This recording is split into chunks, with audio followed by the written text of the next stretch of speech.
মাম্মা, তুমি এটা কি করছো? এটা তুমি নিয়েছো কেন?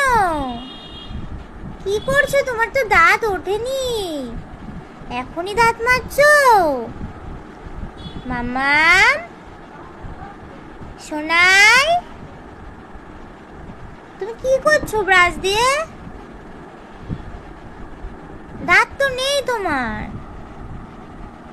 এ বাবা,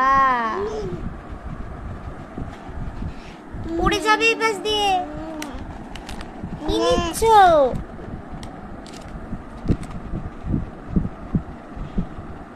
আমাকে দিয়ে দাও, দিয়ে দাও, আমাকে দিয়ে দাও।